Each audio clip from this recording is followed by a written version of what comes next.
नमस्कार विद्यार्थी मित्रांनो, मराठी बालभारती इयत्ता पहिली नवीन अभ्यासक्रमानुसारच्या या पुढील भागात तुम्हा सर्वांचे खूप खूप स्वागत. आज पाठाचे नाव आहे मला घरापर्यंत पोहोचव. पान क्रमांक 6. तुम्ही देखील तुमच्या पुस्तकातील पान क्रमांक 6 काढा.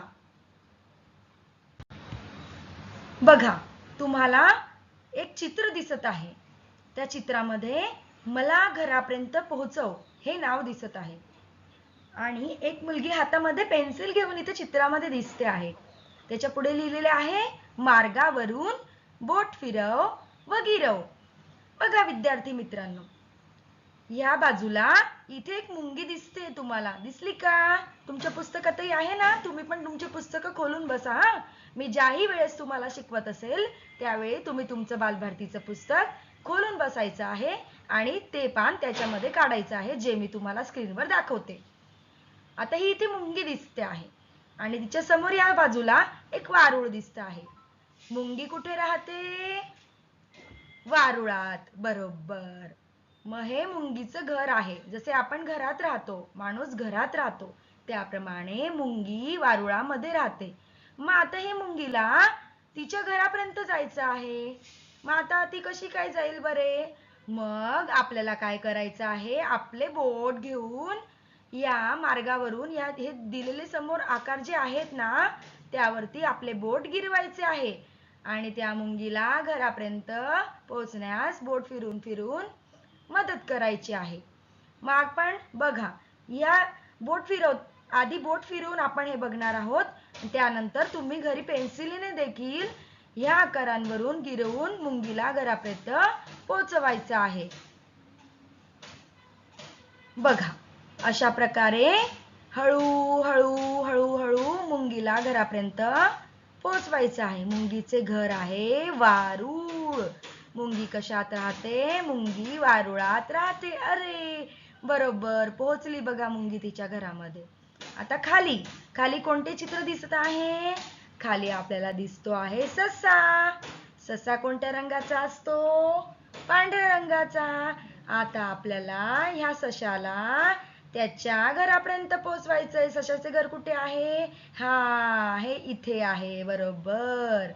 मग ससा कुठे राहतो? सशाच्या घराला काय म्हणतात बरे? सशाच्या घराला बीळ असे म्हणतात. ससा बिळात राहतो. जमिनीखाली तो बीळ करतो आणि त्याच्यात राहतो. चला, आता आपण बोट फिरून फिरून किंवा पेन्सिलीने गिरवून त्याला ह्या आकारापासून घरापर्यंत पोहोचूया.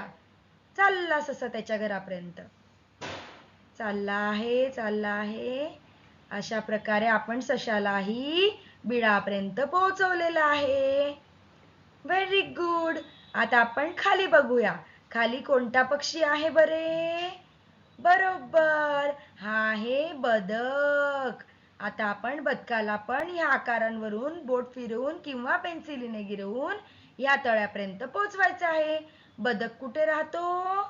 पाण्यात. कुठे राहतो? पाण्यामध्ये. बरोबर, तळ आहे दिसते ना तुम्हाला? तळ्यामध्ये काय आहे बरे? तळ्यामध्ये आहे पाणी. चला तर आपण या बदकाला पाण्यापर्यंत पोहोचूया, त्याच्या घरापर्यंत पोहोचूया.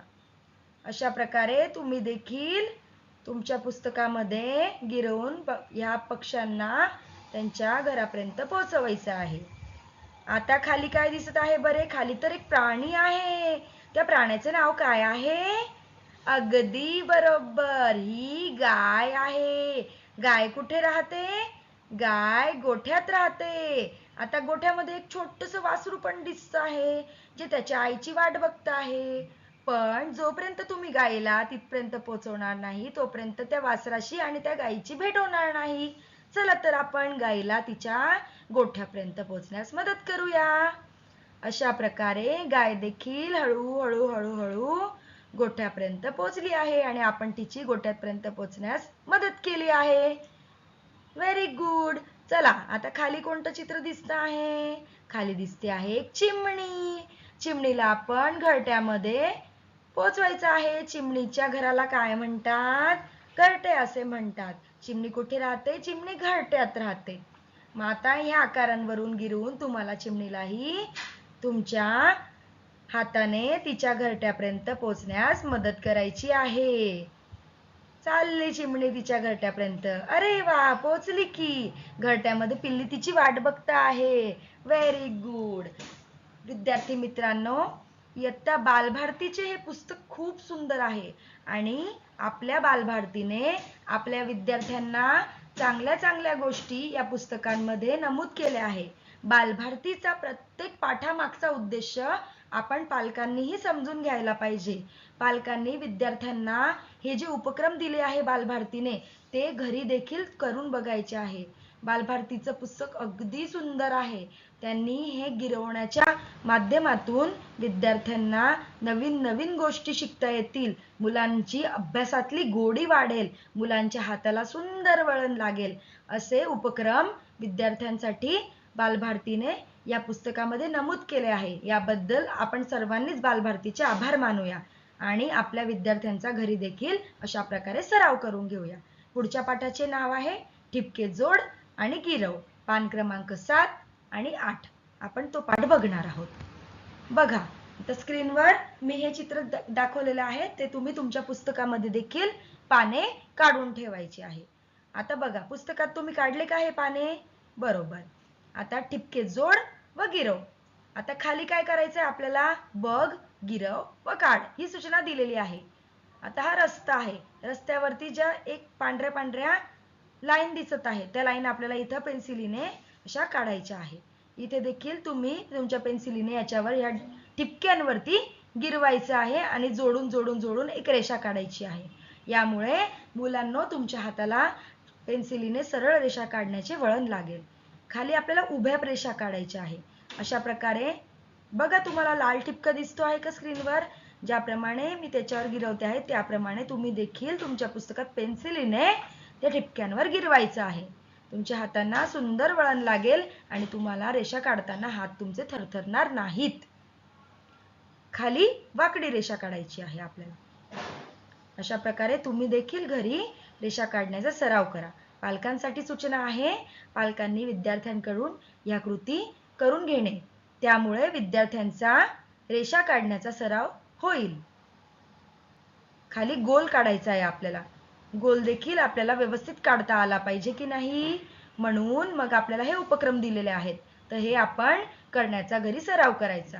तसेच खाली अर्धचंद्र आहे. त्या अर्धचंद्राचे देखील मी तुम्हाला दाखवते आहे कसे काढायचे आहे.